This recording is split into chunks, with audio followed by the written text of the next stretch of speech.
Assalamualaikum warahmatullahi wabarakatuh. Salam sejahtera bagi kita semua. Pada kesempatan kali ini saya akan membahas mengenai bekas jalur kereta api Serayudal Stom Tram Majapahit atau SDS dari stasiun Maot hingga ke stasiun Wonosobo. Pada kesempatan kali ini saya akan membahas mengenai bekas jalur kereta api dari Banjarnegara Lama hingga ke stasiun Banjarnegara Baru.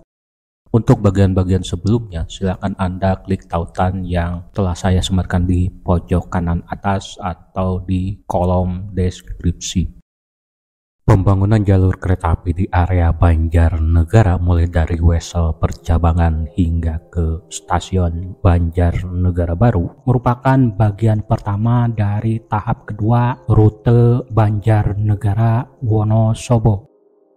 Jalur kereta api ini dibangun berdasarkan keputusan Gubernur Jenderal Hindia Belanda tertanggal 22 Juni tahun 1912 nomor 12. Namun hampir 2 tahun setelah konsesi diterima oleh SDS belum bisa membangun jalur kereta api ini. Hal ini terjadi karena di dalam konsesi tersebut terdapat satu buah syarat yang dirasa sangat memberatkan bagi SDS. Dalam konsesi tersebut, pemerintah meminta SDS membangun jalur kereta api di sepanjang Desa Gending. SDS menolak permohonan pemerintah tersebut dikarenakan posisi Desa Gending berada di sebelah utara, sehingga nantinya SDS harus membangun 2 buah jembatan yang melintasi Kali Serayu. Hal ini tentu saja akan memakan biaya yang cukup besar. SDS memilih membangun jalur kereta api di wilayah selatan Banjarnegara walaupun harus menguruk atau memindahkan tanah yang cukup besar. SDS berpikiran bahwa wilayah utara tidak akan mendatangkan keuntungan bagi perusahaannya. Setelah terjadinya perundingan yang cukup alot antara SDS dan pemerintah, pada akhirnya melalui surat tertanggal 22 Mei tahun 1914 nomor 9, pemerintah mencabut ketentuan tersebut dengan syarat SDS harus membangun jembatan jalan raya yang menghubungkan wilayah utara dan selatan. Dalam membangun jalur kereta api Banjarnegara Wonosobo, SDS tidak memulai dari titik akhir jalur kereta api Maos Banjarnegara dikarenakan ada beberapa faktor yang menghambat pembangunan jalur kereta api jika memulai dari titik akhir tersebut. Beberapa faktor tersebut adalah jika meneruskan pembangunan dari titik akhir stasiun Banjarnegara Lama, maka harus disediakan sebidang tanah yang cukup luas untuk menambah jalur kereta api dan emplasemen. Kebanyakan yang memiliki tanah di sekitar stasiun Banjarnegara Lama adalah warga Tionghoa yang merasa keberatan untuk melepas tanahnya, atau kalau mau melepas tanahnya maka mereka menawarkan harga yang cukup tinggi. Yang kedua adalah terdapat tanjakan yang cukup terjal jika harus tetap bersisian dengan jalan raya pos. Daripada menunggu hasil perundingan yang tidak pasti, maka akhirnya SDS akan membuat rute baru dengan mengambil jarak sekitar 650 meter dari stasiun Banjarnegara Lama ke arah barat atau setelah perhentian Wangon. Dari titik tersebut, jalur tram berbelok arah ke selatan, kemudian jalur kereta api mengarah ke arah timur yang di kiri kanannya berupa persawahan warga. Titik belok jalur kereta api menuju ke Wonosobo kemungkinan setelah jalan raya Wangon ini. Bekas rel masih terlihat menyembul di atas permukaan tanah. Selanjutnya di atas bekas jalur kereta berdiri sebuah bangunan dan selanjutnya menjadi sebuah kebun. terdapat sebuah jembatan kereta api yang cukup besar yang tidak bisa dilalui oleh sepeda motor. Tipe dari jembatan tersebut adalah jembatan dinding pelat.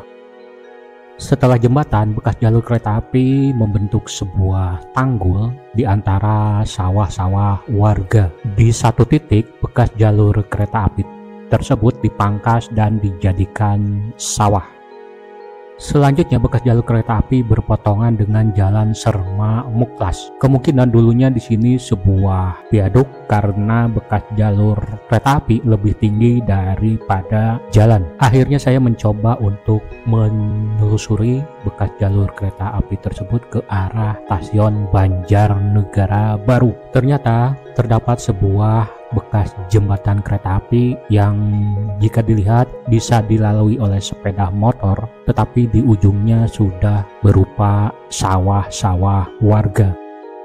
Sebelum membahas lebih lanjut mengenai bekas jalur kereta api Banjarnegara hingga Wonosobo, sejenak saya akan membahas mengenai jalur percabangan menuju ke pabrik minyak kelapa kopra Singgih atau PT Serbaguna. Pabrik minyak Singgih terletak di Kali Palet, Kuta Banjarnegara, Kecamatan Banjarnegara, Kabupaten Banjarnegara. Pabrik minyak ini dibangun sekitar tahun 1935.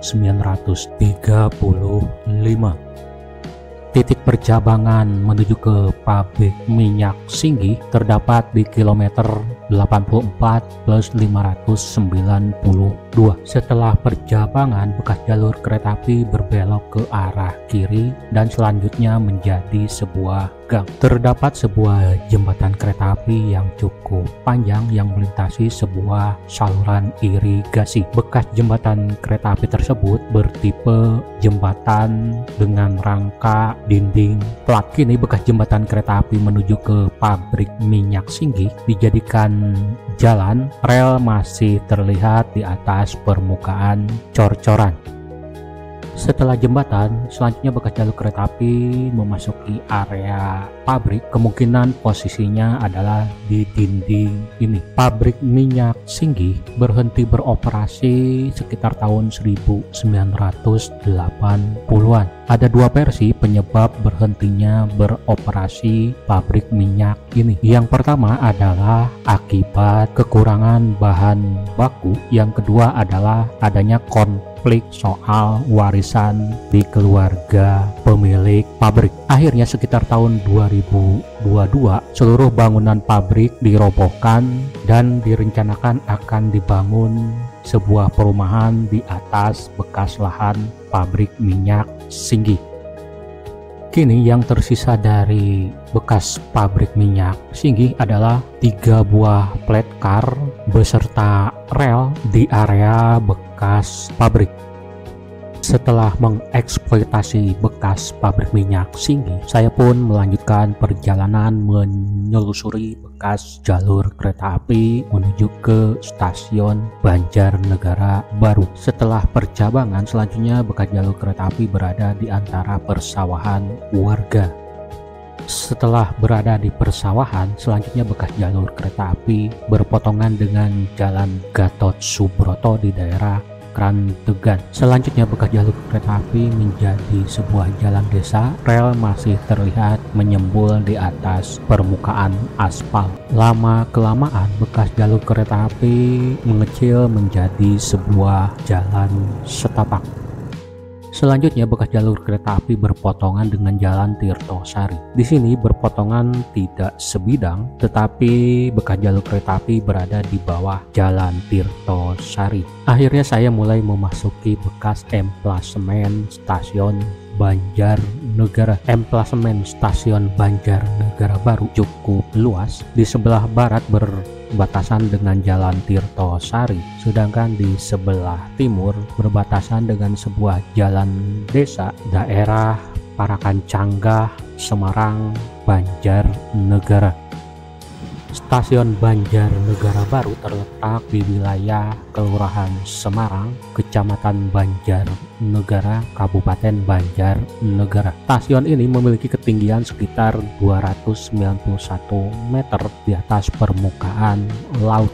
Dulunya stasiun ini memiliki 3 buah jalur kereta api, beberapa buah pergudangan, dan sebuah subdipo lokomotif.